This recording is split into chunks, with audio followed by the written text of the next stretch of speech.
morning. It is morning. We have gotten the reaction of quite a few of the players to just the performance from Blake Snell and from Yoshinobu Yamamoto. What was just your reaction to seeing their pitching performance, and what stood out to you specifically about their outings? I mean, yeah, I think I probably would echo what most people said. I think both outings were, for me personally, probably one of the top two that I've seen live. Obviously, there's been some really good performances in playoffs and in baseball in general, but watching it unfold live under the circumstances in the playoffs, how they seem to be in control the whole time. Snell from the first pitch, I thought it did a really good job of establishing what he wanted to do. And he carried that through the 8 innings. And then with Yoshi, gets punched in the face right on the first pitch. We've seen that before this season. It happened in Anaheim. But he settled down and got through that first inning. And then from then on, it was just about understanding what was working for him and trying to, get ahead. And then maybe just try to get on the edges a little bit and try to get them to get some weak contact, and hopefully you get some miss. They're not a team that misses a whole lot. We know who they are. They're a very good ball club. They're a fun ball club to watch from afar. They're not necessarily to play, but they know how to play, and they know how to play and win ball games. So you kind of bake all those things in. It was pretty phenomenal to watch. Different has it been managing just the pitching staff as a whole this year, and specifically this postseason, compared to whether it was last year when it was more bullpen heavy group, or just the regular season in which there were some of those bullpen struggles and even the injuries to the rotation? Yeah, I mean, I think every year is different, and every year is a learning experience, for us as a staff, as coaches, as players. And I think ultimately, when it comes down to it, there's no one way to win ball games. There's no one way to win a division. But I think the one constant that, at least from my time here in LA, is we use a lot of people. We use our roster. Our front office does a really good job of providing depth from the beginning of the season and supplementing it as the season goes on, and it allows us to use guys to bring in, to get big outs, even if it's for 2 or 3 games. There's a lot of people who participate in winning ball games. So this year, our starters, we didn't really have a full rotation for a while, and last year we didn't have a rotation either. We had a bullpen that kind of stepped up towards the end of the season and then carried us through the playoffs. But there was a lot of guys, and it provides opportunities. You look at Emmett Sheehan. Coming back from Tommy John, gets thrown right into a fire in a divisional series, steps up, wins a big game for us there, still going through his rehab, and then for him, the way he finished the season, he was an integral part of what we did. Tony Gonsolin, he got some big starts for us before he got injured. D. May had some big starts. D. May, sometimes the lines weren't great, but he was providing innings and stability. And so I think the message in a long-winded way is, every season's different. You just take day by day. You try to go out and you try to play a good ball game, and then you pick up the pieces and see where you're at for the next day. But I think ultimately, at the end of the day, it's the players who eventually, kind of band together, and they just find ways to win. And sometimes they're very efficient, like they were the last couple of days, and sometimes they're not, and they're a little bit ugly. But a win's a win, and that's ultimately what the point of the game is to go out and try to win a ball game. I'm gonna go over here on the left to Jack. To go back to the starting pitching injuries at the start of the year, were you getting some deja vu to last season, just with how things were going over the first half, or could you, with how those guys were progressing, what their injuries were, did you kind of have some hope that by this point of the year, the rotation would kind of look like this and be able to perform like this? Yeah, and unfortunately, I mean, I've seen the movie, a lot. 18, we had a lot of injuries. Got 10 games behind and found our way out of it. You never know. You go in, you feel like you're in a position of strength, and that can change, really fast. And again, you have to give credit to our front office, to our player development, for allowing guys to come in and hopefully, plug some holes, through the course of the season. I don't think anybody expected the injuries to some of our guys to happen this year specifically. I think we were counting on those guys, but they did, and so you adjust and you try to take it day by day and you try to win the ball games and again, I think it takes everybody to win these games, and you get big innings. Kasperius was huge for us. Like you talk about, we don't have the rotation, but Caspian being able to take down, bulk innings in a lot of games, and really the way he pitched for those first 2 months kept us afloat. So it's not ideal, never is. We'd love to have, 5 guys throw out 30 starts, but unfortunately, I don't think that's where we're at in today's game. So you got to be able to adapt and be nimble with what you have, and that's a lot of it. Again, is about the players stepping up and being able to do their job. And then with Roki, Dave said, you guys were kind of monitoring just the slight velo drop and the Milwaukee outing. Is that more usage, mechanical, or would you guys kind of? I'm sure it's a combination of both. Is it 50-50? Is it 70-30? It's hard to say. I do think, there's a lot asked right now of all our relievers, specifically him. I mean, his outing against Philadelphia, well documented. To be able to turn around in 2 days, 3 days, and ask him to be as effective or as dominant is probably unrealistic for anybody, really. I mean, even if you take Trevor McGill, who's an outstanding closer, or any of those guys, and you run them out there for 3 innings, there's probably going to be a cost at the end of the day. Is it worth it? Yeah, you move on, you win a ball game. And I don't think he threw bad by any means. He was just off. He wasn't completely spraying some of the balls. And again, I think you have to also look at the lineup he's facing. This is a team that controls the strike zone extremely well. They're very well prepared. They know what Roki does. They know what happens if he's just off.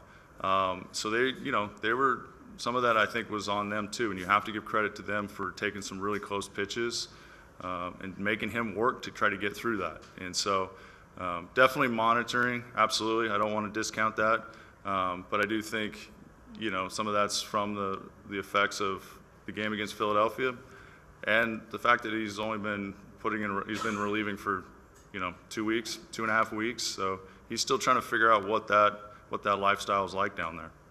Okay, we're going to go on the right to Carrie. Tyler's he's a mechanical guy. He's a deep thinker. How important is it for him to just go out and trust his stuff and just kind of go out there and attack? Yeah, I mean, with Glass, yeah, he definitely wants to feel in a good spot with his delivery. I think that's a primary objective of his every single day, is to feel like his delivery's in a good spot. But he is, 6'7", and sometimes lining those pieces up takes some time. Whether that's, warming up in the bullpen or maybe trying to get into the second or third inning. We've seen him come out, lights out, and we've seen him have to kind of navigate. San Francisco was one of those games where he kind of took them 2-3 innings, and all of a sudden things click in. But I think where his growth has been this year is understanding what the common objective is trying to get outs and really trying to just find a way if it's not perfectly lined up. And that's where it's been fun to watch him this year, is even when he doesn't feel 100% perfect with his delivery, he knows that it could flip in 1 second. He can get one curveball in there or one fastball and he'll lock in. And that's where he's been. And that Philadelphia game was a great example of that. He wasn't quite, synced up the way he expects himself to be. But by the second inning, third inning, he started really getting in a groove and finding himself. And so he's a special talent. Everybody said it, but his raw stuff he's top 5 in baseball. And when it's lined up, it's fun to watch. He can do a lot of things, and he can make really good hitters, look, not as good of hitters that they are. So, every day is different with him. And that's what makes him also challenging to prepare for. You don't know if he's going to lean on one pitch or another pitch, and a lot of that's him is really understanding where he's at that day and going with it. Kevin, right here in the front. Thanks for your time.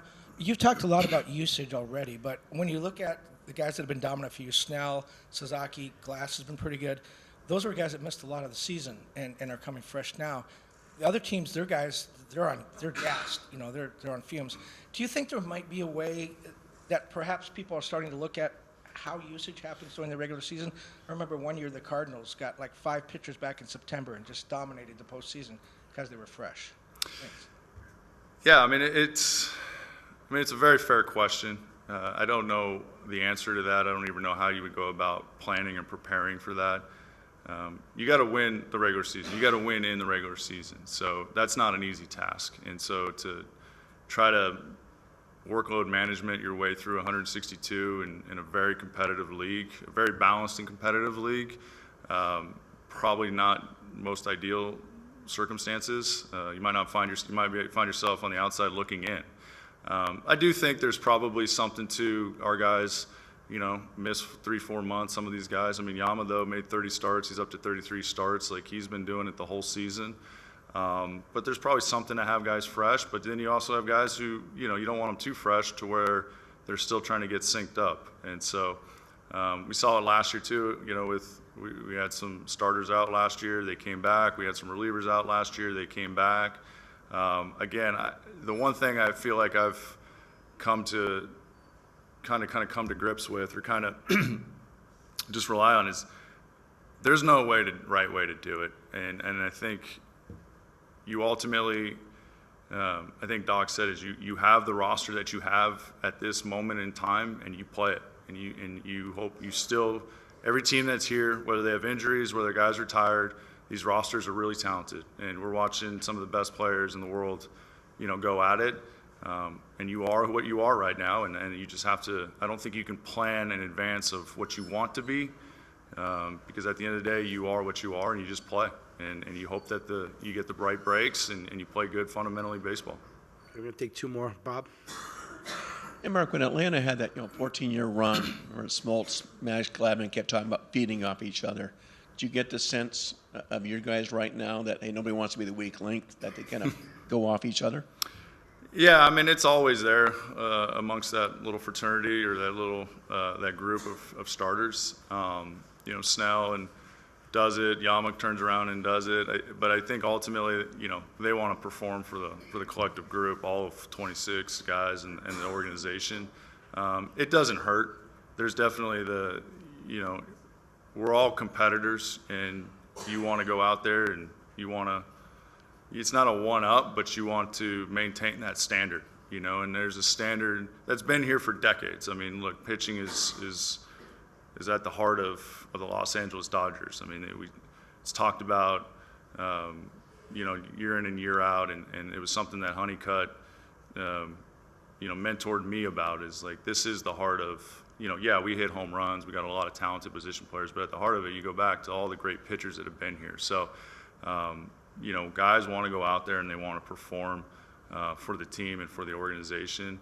And right now, you know, we're on a good little run, you know, but we got to play we're playing a lot of really good teams. We've seen a lot of really good starters already against us, and we've been the beneficiary of some luck, of some key hits.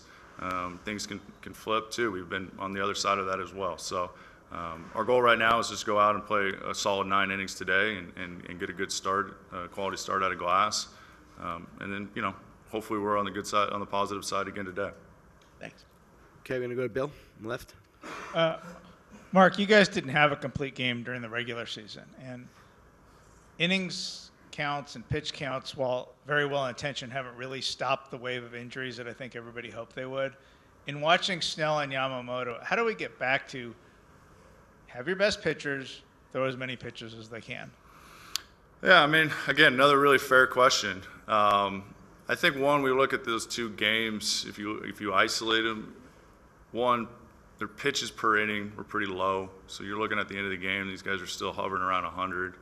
The stress, you know, I think more than the 8 innings, the 9 innings, and stuff like that, is to not see them stressed pretty much for those 9 innings, that's more unique than I think them going 8-9 innings. You know, the first homer, but after that, I mean, I don't even know if there was runners on second base, and so that's really unusual. And I think that's ultimately what you know, what you're evaluating is like, what is you know, you talk about guys get stressed once, they get stressed twice. Like that third stress point is really where you don't want a guy to break, and so that's ultimately where the evolution, and the weaponizing of bullpens has really come in. Is they don't want guys to get stressed, but when you look at these guys and their ability to run, and they have deep arsenals to where they can show hitters different looks, first time, second time, third time through.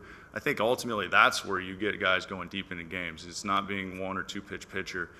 Is when all of a sudden you have 3 or 4 pitches working for you, where you have a double plus pitch and Snell's changeup to where you can just throw it even though they know it's coming, and their execution, at an A+ level is not to be.